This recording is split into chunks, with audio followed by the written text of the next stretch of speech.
mga 1.6 billion pesos ang kabuang pundo para pa lang daw ito sa Philippine Army.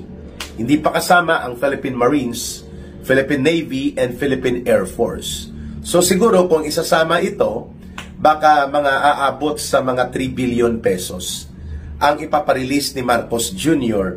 ngayong October yata, magsisimula na first week of October, ang pagpaparelease dito sa PBB or Performance-Based Bonus o otherwise known also as Performance-Based Incentive.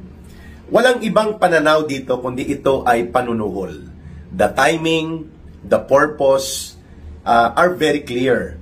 Nayayanig si Marcos at may kumalat nga na mga ilang impormasyon na naghahanda at may posibilidad na magkaroon ng kudeta o mga pagkilos ng Armed Forces of the Philippines laban sa administrasyon ni Marcos, lalo pa na nagsimulang mag-ingay ang mga Philippine Military Academy alumni, mga graduates nila na karamihan po mga retired generals na naging senior officers po sa sandatahang lakas ng ating bansa.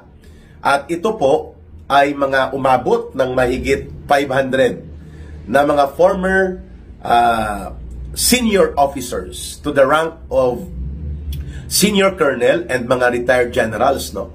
Ang iba naging Armed Forces Chief of Staff, naging Commanding General ng Philippine Army, naging Commanding General ng Philippine Air Force, no?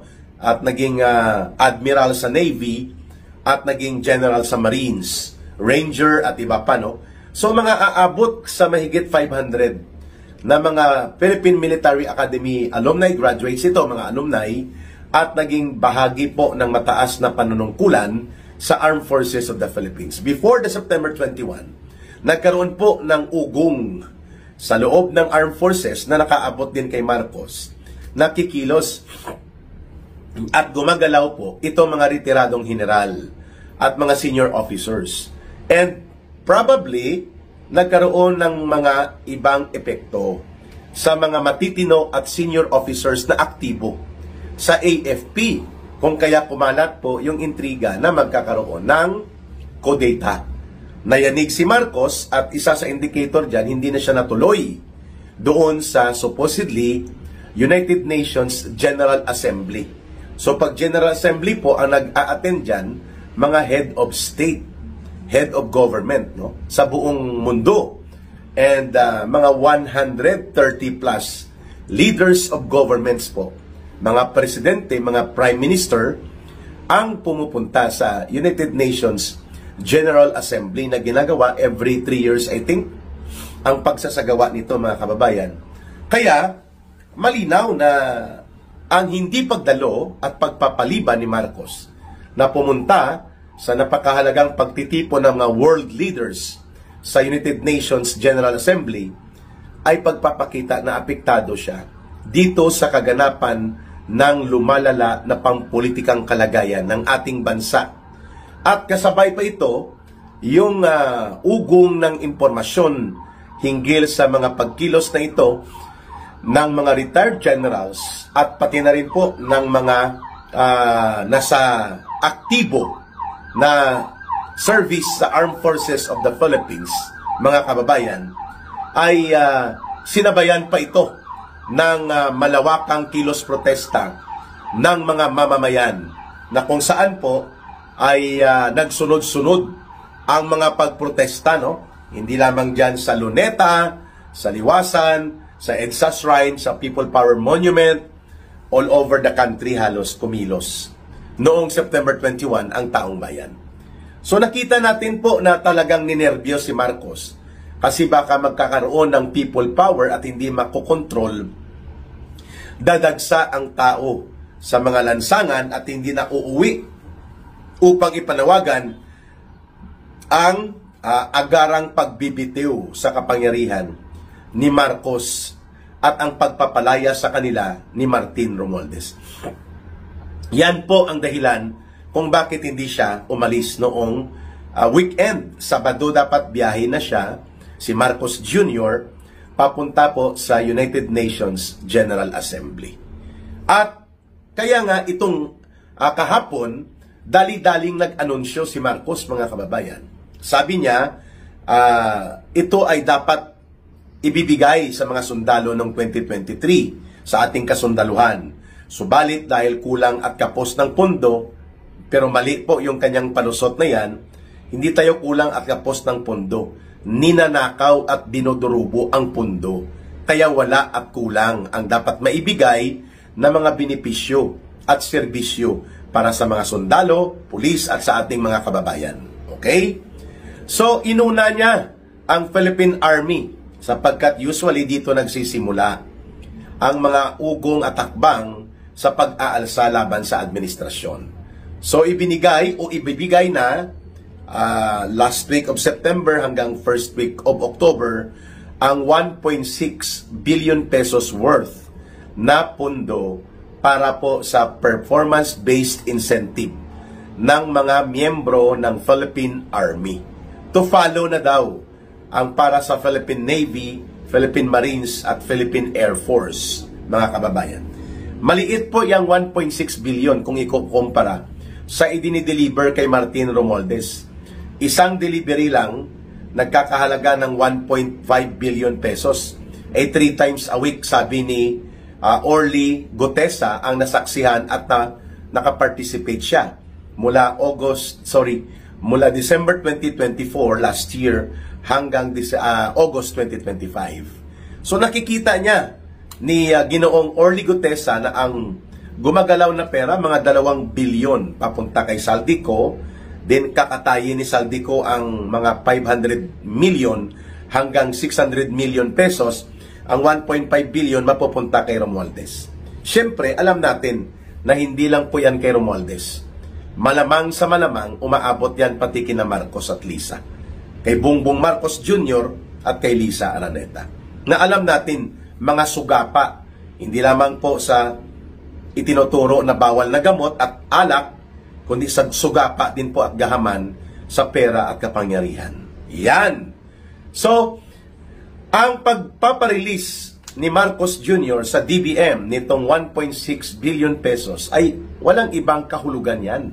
Pinapakalma niya ang galit at pagkaroon ng puot ng mga kasundaluhan sa nagaganap na kasindikatuhan ng gobyerno niya, na kung saan lantaran at malawakan ang pangungurakot, pagnanakaw, pandurubo at pangungulimbat sa pundo ng bayan.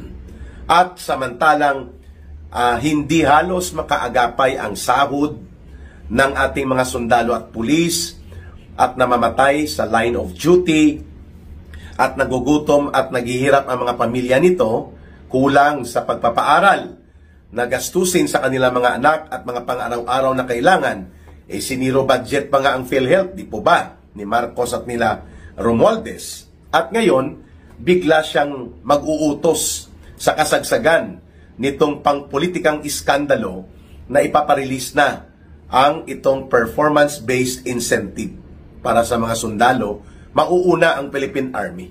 This is nothing but a cheap, barat na uri ng panunuhol at panloloko. Kagaya ng ginawa noon ni Romualdez, sabi niya, tawag sila ni Saldico, hello, CSAP, si General Bronner. CSAP is Chief of Staff, Armed Forces of the Philippines, kaya CSAP. Hello, CSAP, General Bronner. Si Speaker ito approve na ang inyong daily allowance ng mga sundalo ay ibibigay na namin, parang pera niya, yung phone conversation na kumalat, kasama doon si Saldico, si Manix Dalipi, yung mga core group ng sindikato sa House of Representatives na pinamumunuan ni Romualdez at ni Saldico.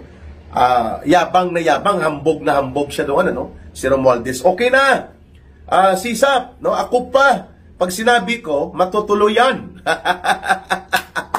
Ang tinatawag na daily subsistence allowance. From 150 pesos, 150 ginawa daw nila na 350 na per day. Tuwang-tuwa naman si Bronner, as if pera yun ni Romualdez at ni Saldico, kulukoy din minsan ito si General Bronner, Pera yon ng mamamayan, buwis yon ng taong bayan, dugo at pawis yon ng mamamayang Pilipino. Hindi yon pera ni Romualdez. So from 150 pesos, naging 350 pesos. So kulang-kulang 10,000 pesos per month ang daily support allowance para sa mga sundalo na tinatawag na subsistence allowance or SA. Hindi po niya pera yon, ano? Inunahan pa niya si Marcos.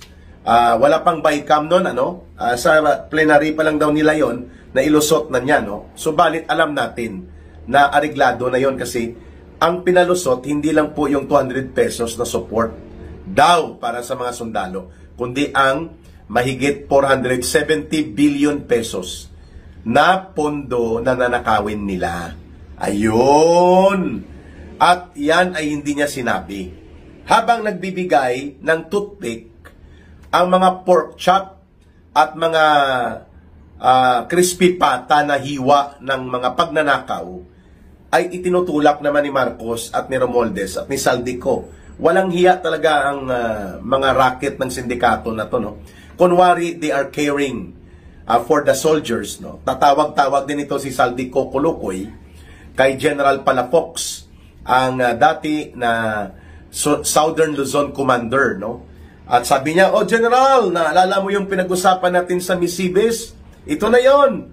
Ibibigay na namin yan, pati yung pundo ng hinihingi nyo. Kulukoy, tarantado, magnanakaw, kurakot." Yan ang sagot ng taong bayan. Pero itong mga generals na ito, like General Palafox, General Bronner, walang kahihiyan, ano? As if they are indebted. As if may utang na loob sila kay Romualdez, kay Saldico, at dito pati kay Marcos, no? Hindi po. General Bronner, General Palafox at sa mga opisyal at men and women of the Armed Forces of the Philippines and even ng Philippine National Police, wala kayong utang na loob sa mga putang inang politiko na yan. Ngayon na ako nagmura. Wala kayong utang na loob sapagkat ang pera, ang pondo na ginagamit para ibigay sa incentives and allowance ninyo at mga sahod galing sa dugo at pawis ng mamamayan. At toothpick yan kung ikukumpara sa ninanakaw nila at kanilang mga sinisindikato. Kaya wag po tayong pabola dyan, ano?